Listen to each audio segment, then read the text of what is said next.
Oh my god, guys, I am so sorry. Dude, this whole time I've been talking, my mic was muted. Shit. Shit. I'm sitting here like so confused as to why nobody's replying to me. My mic was muted. What's up, boys? Yo. I'm a dumbass. Okay. Kenny's back, baby. Kenny's back. I'm hype. If anybody's still here, I do apologize. I am a fucking idiot.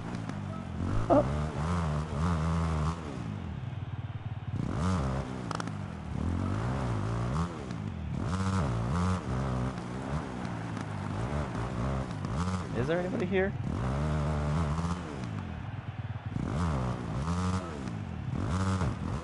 Of course, I fucking looked away from TV. Oh, boom. Nah, Barsha is back. Bro, Barsha did very well. I'm happy Barsha's back, like actually competitive now. He's gonna he's staying with Yamaha, dude. If they don't sign him, that's just stupid on them. He's good. You see Webb finished outside the top 10. That's clowning as hook. I think he did. Well, did he? Did he finish inside the top 10? I don't know, dude. I think he finished outside. Just, dude, Tomac's notably been bad at starts. Just notably been terrible at starting. I'm pumped too, Marley. This is fucking legitness. Bro, I'm hype as tits off my ass, brother. Let's go, baby. That's what we needed. Kenny back on the fucking... on the map, baby. Anybody, real quick, I asked this before I unmuted my mic, because I'm a dumbass and had it muted. What even happened to AC on that last lap? Did he go in for a pass on Anderson? Because I know he was closing up. What happened there? Did he just loop out at the end? Did fucking... Who caught up to him and fucked him up? Or was he just tired? Or did he just make a mistake? Because I'm so confused.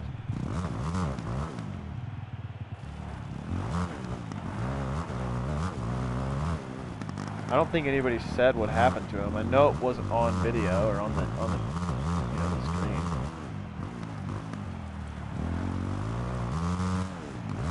Unfortunate. Of course, Joel. Why am I shorting that fucking table? I know Osborne was behind him, but I'm thinking, like, did Osborne like catch up to him and try to make a pass? Did he catch up to Anderson? Because I know he was catching Anderson. Did he catch up to Anderson and try to swipe him and go down? What happened? I don't know. Maybe Tomac got past Osborne, and I think, you know what probably happened is Osborne caught back up and went for a pass, and then Tomac ended up taking, you know, capitalized on the fact that Osborne was caught up with AC or something. I don't know, bro. I don't know. Solid ride from a lot of people. Anderson had a good ride. If AC didn't mess up that rhythm section, he would have, or no, yeah, if AC wouldn't have, I guess, gotten taken wide by Osborne, really, he would have been fine.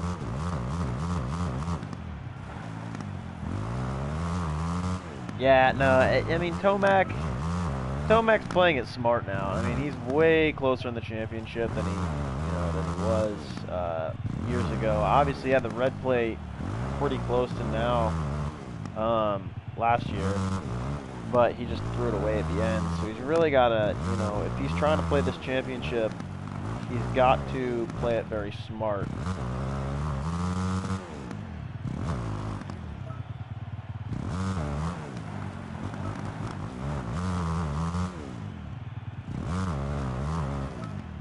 Oh, fuck.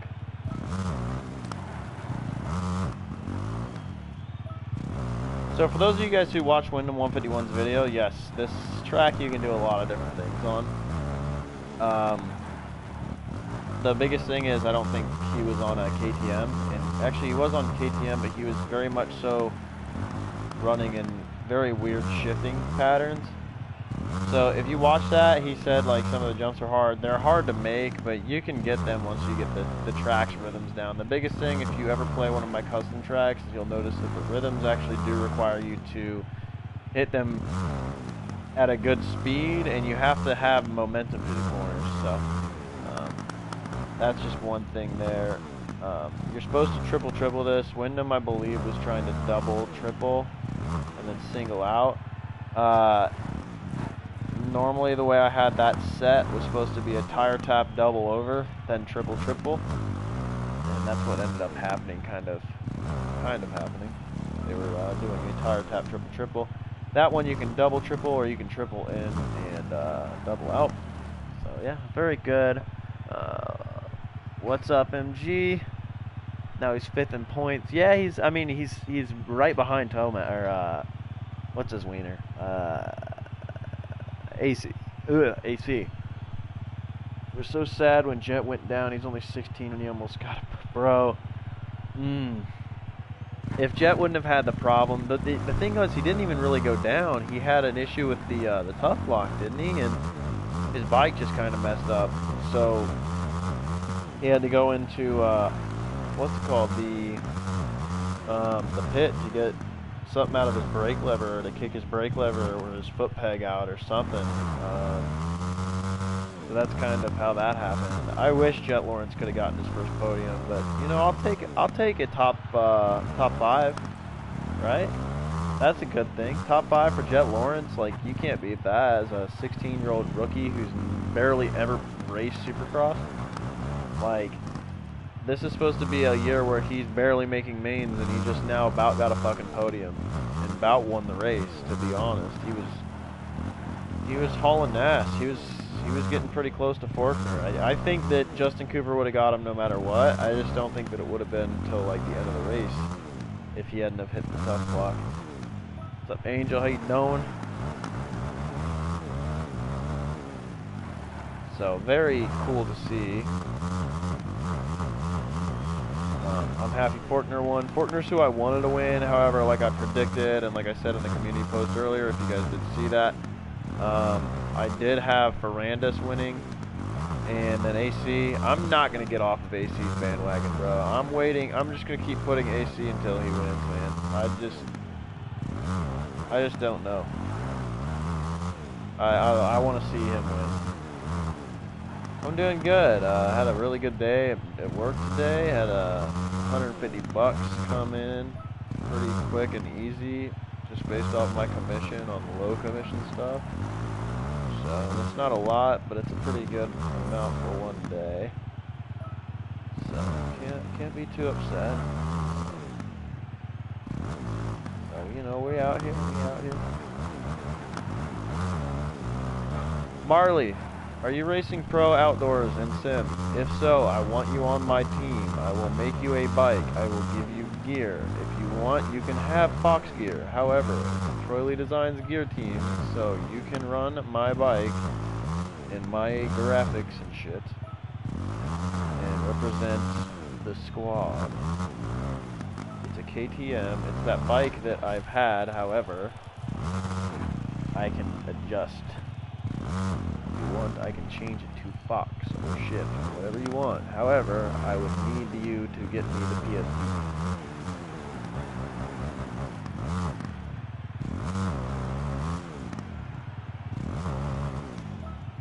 I'd like to have somebody in the pro class and outdoors run my shit. I don't give a shit if you get last, and I know you will get hole shots. That would be pretty fucking legit.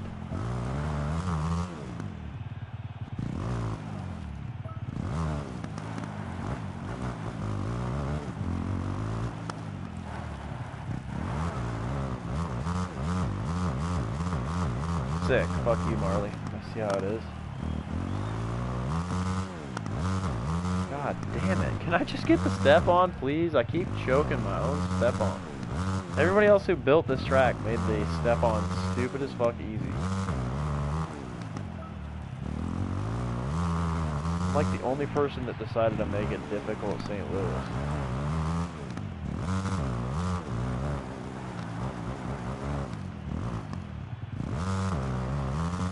Cash money right there, bro. See, that's how you're supposed to hit that section, brother. That's fucking huge. I don't know. I'm just kind of excited to see where this season goes. It's going to be a good season of Supercross. I'm happy that we are in it. And 2 rounds in, we've had 2 winners. 2 guys that are basically seeming to be refreshing their careers. you know, that's always good to see.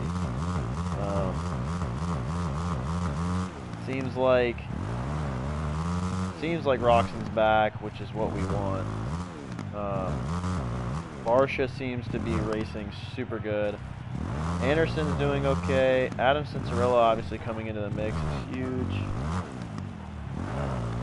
Tomac is still racing really well. It looks like Webb is obviously having a lot of issues. From what I'm understanding, he's like sick, so still really, really ill. So that's not a good way to start out your Supercross season. Going, what was it, third, and then 12th. That's very bad. Who do I think is winning next week?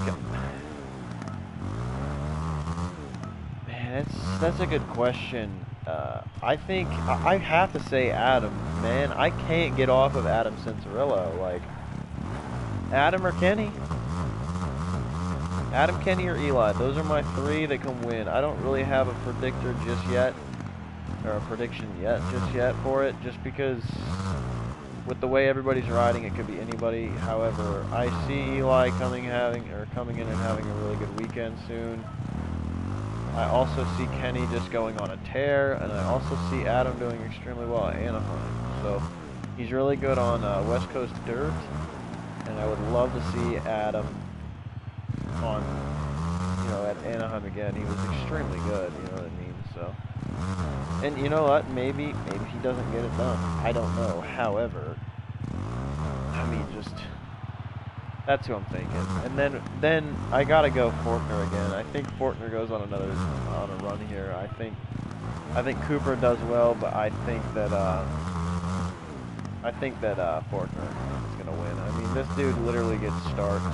He's literally, if he gets a start in front of Justin Cooper and he doesn't make a mistake, he wins the race. So that's my opinion.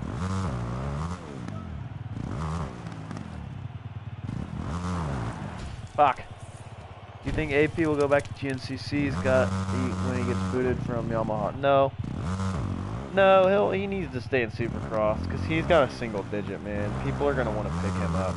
He'll have a ride somewhere. There's no way he doesn't have a ride somewhere.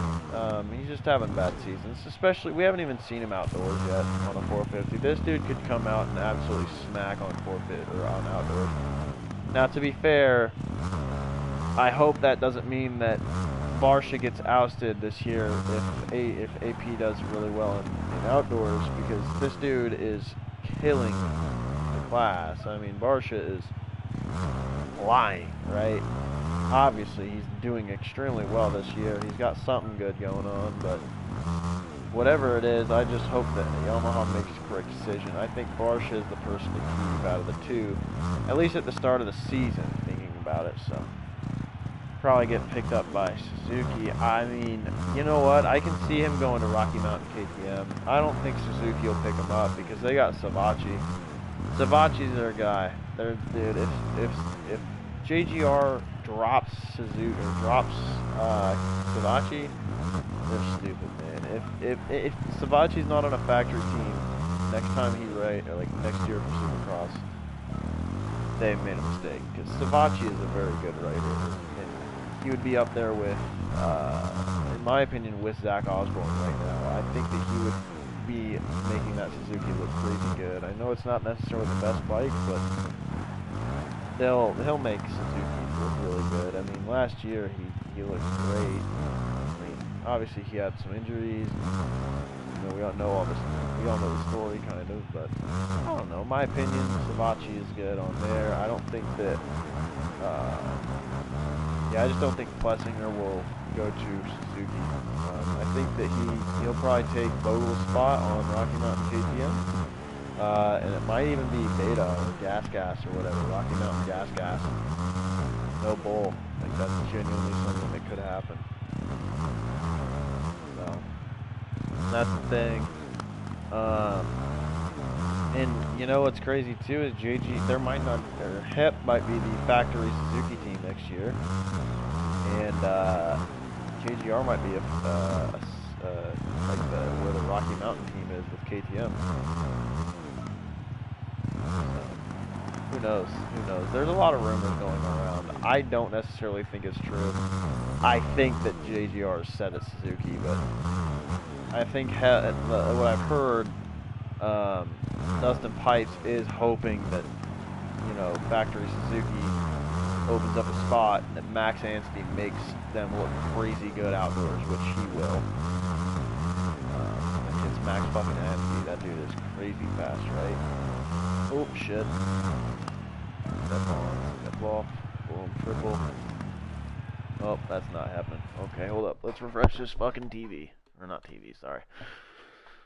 Open up this PC. Oh, shit. Zach says, I think they will do really good in outdoors since Norin is also... Yeah, Norin's very good outdoors as well. What class is Sabachi in? Yeah, Sabachi's on 450. Adam Cincerillo took Sabachi's spot on Monster Cali. Fuck. Fuck. Oh, I made it. And once we hit 20 laps, I will go right on ahead and go right to Anaheim 2.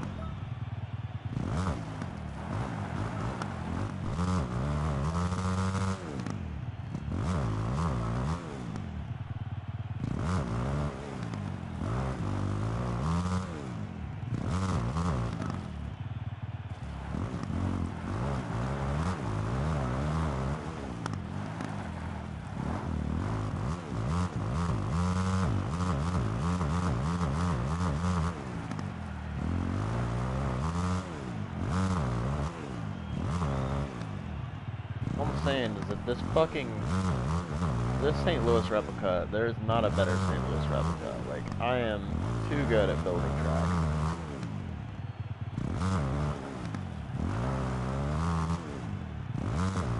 Like, I probably could have extended that out to have an extra roof there. But like, look at this.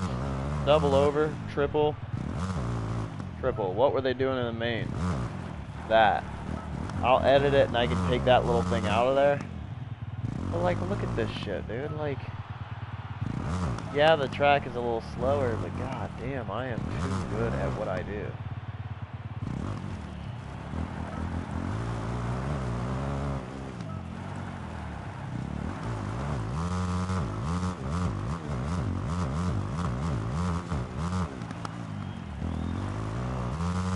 Nope.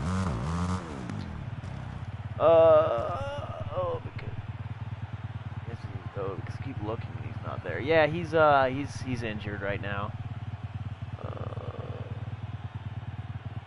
What game is this? Yep, Supercross 2. I also think that March Banks is really lackluster and that he won't be able to put anything together. I don't either, man. I think March Banks is... Unfortunately, I think March Banks is on a contract year here. And I don't think that he's going to do very well. However, he could prove us wrong, and he could come out and be up there with Smith. And, you know, the East Coast is really lacking in talent. So this could be something where they've put him there because they know that he's a weaker rider out of the four. Which is kind of funny because McAdoo has not been on a good factory team in a while.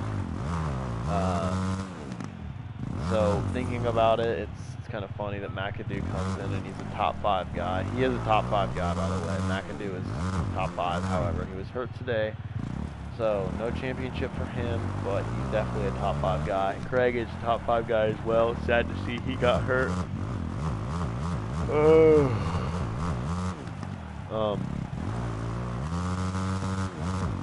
Shit.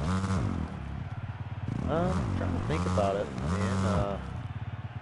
Who can come in? I would love to see that some factory or pro circuit, if they drop Marchbanks. Oh, no, because Jet Reynolds is going to come in. Motherfucker, dude.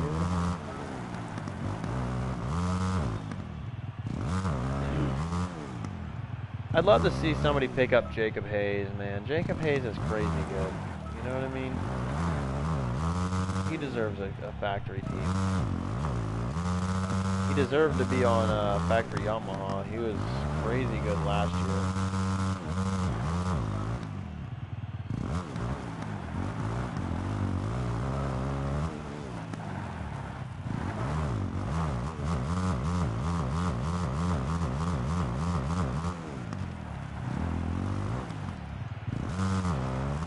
you guys want my prediction for 250 East, I have the prediction that Jordan Smith is going to win the title.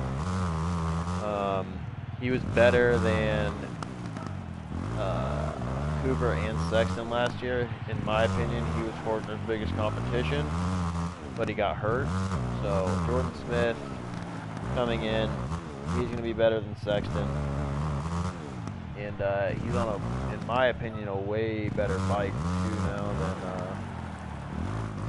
than he was on last year with the KTM. So I think the East has more people who can win races, like Smith, Sexton, Hampshire, McElrath, Nichols, but the West seems like...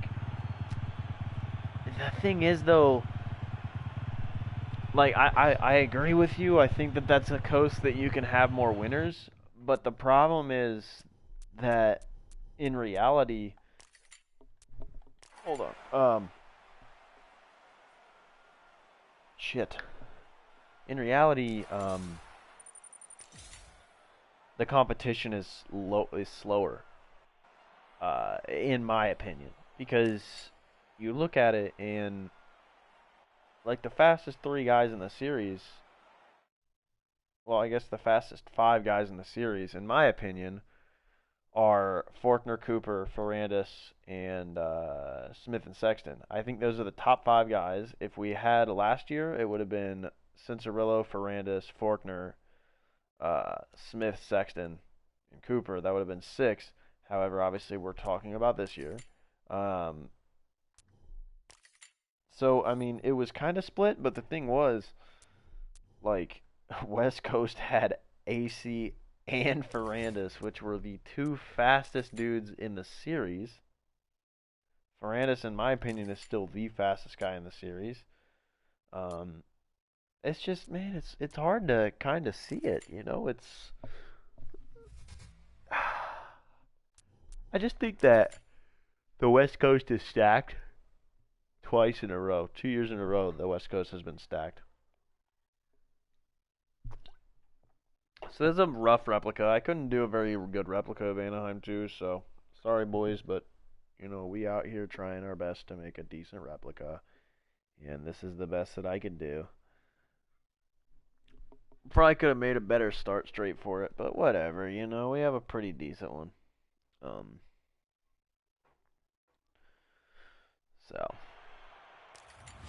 But yeah, I think that for 250s, the West Coast has been stacked 2 years in a row with the best riders on the series for 250s, and the East Coast is just kind of scraps. Like, the reason, like, teams knew that Ferrandis was going to be stuffed over into fucking, I mean, like, everybody knew Ferrandis was going to be going in to defend his title. He's not going to go to the East Coast to win the other one.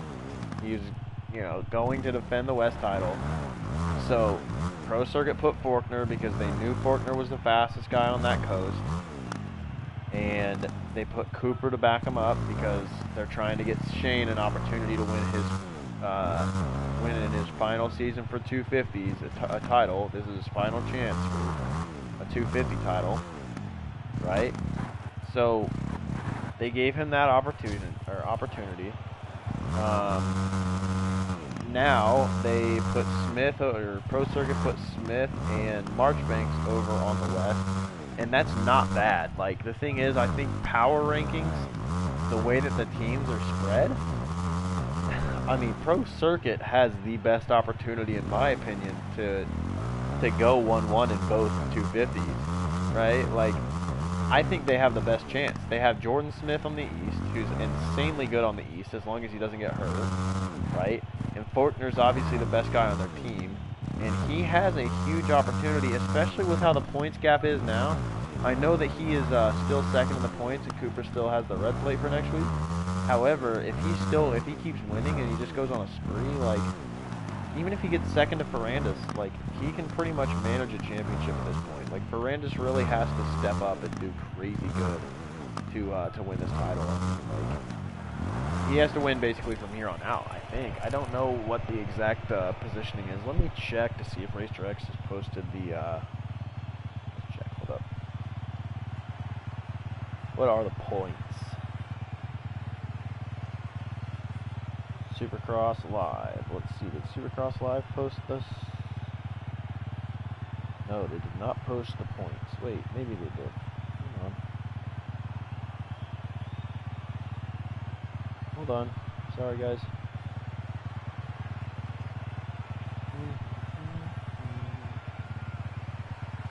2020 250 West Super Ross points.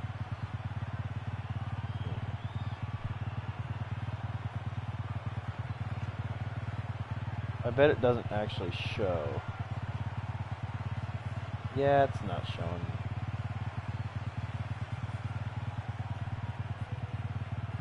Huh.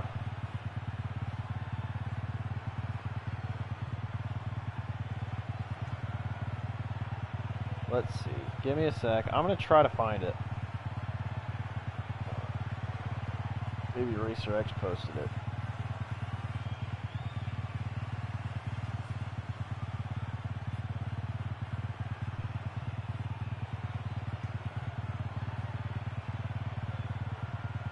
So Ferrandis finished 12th as well as, so both champions finished 12th. That's crazy.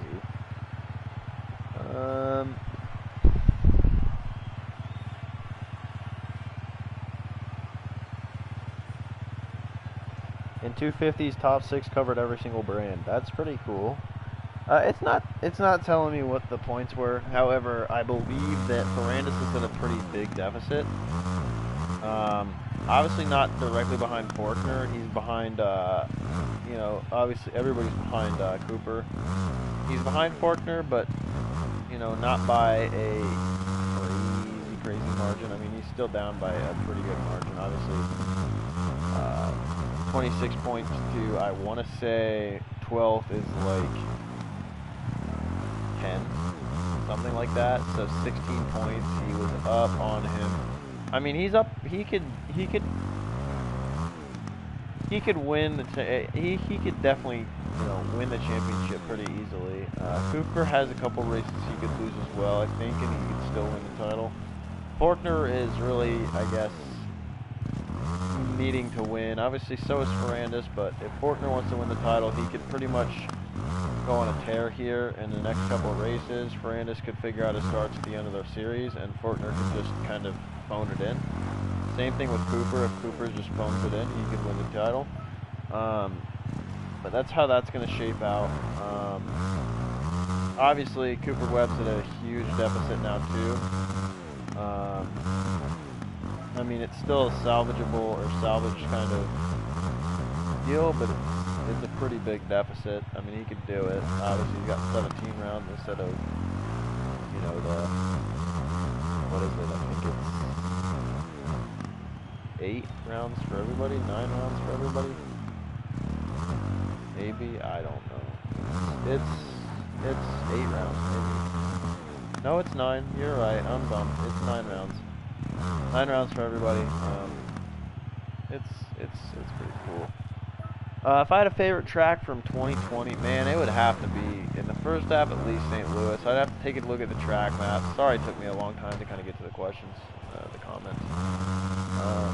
St. Louis is a really good track. I'd have to check out all the tracks again just one more time to make sure. Talking to my dad about how Tomac could go to the GPs, and if he loses this year outdoors, since I don't think he will wrap up the SX title and get paid more in Europe than the US or outdoors.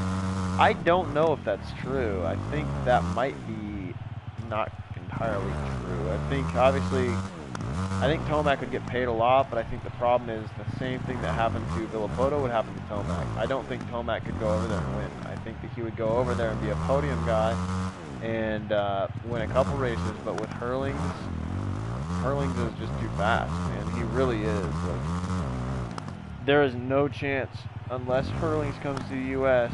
and Tomac stops racing in the U.S. or starts racing GPs, whenever that is. I don't think that Tomac goes over there and wins the title. I think that he can win races, but, you know, Hurlings is way too fast. Hurlings is the fastest guy in the planet. There's no doubt about it. So, I think that's how that would go.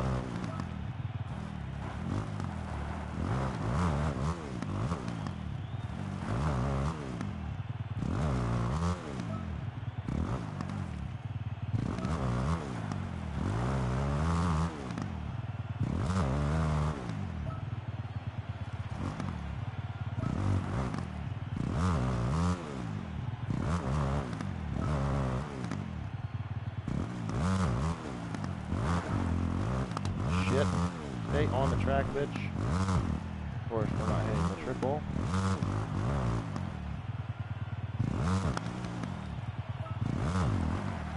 This is a sub 1 minute lap time track, by the way, guys. I just fucking blew that all up the shit.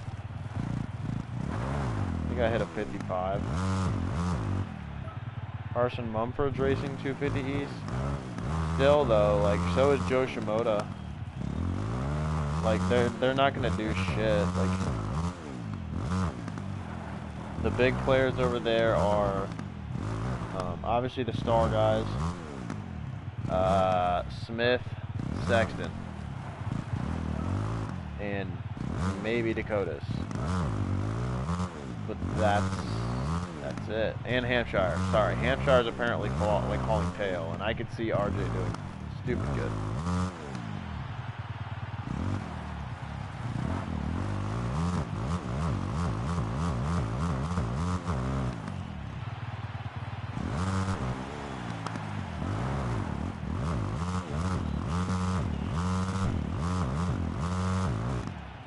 Hits.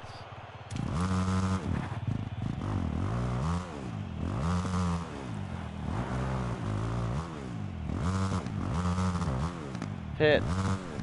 So, yeah, guys, that's gonna be it for me, man. I'm tired. I gotta go to bed, dude. I'm fucking sleepy. It was fun, guys.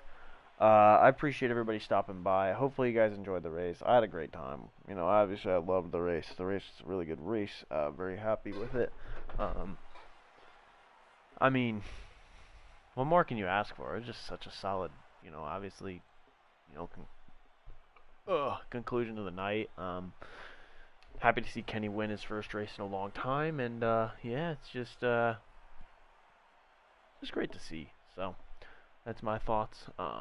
Happy that things are working out that way. So anyway, guys, thank you guys so much for joining me, and yeah, it's been fun. So anyway, guys, I'm off the scene. If you did like the stream, hit that like button. Comment down below who you guys think is going to win next weekend at Anaheim 2. And yeah, it's been your Moto, and I'm out. Peace. Goodbye.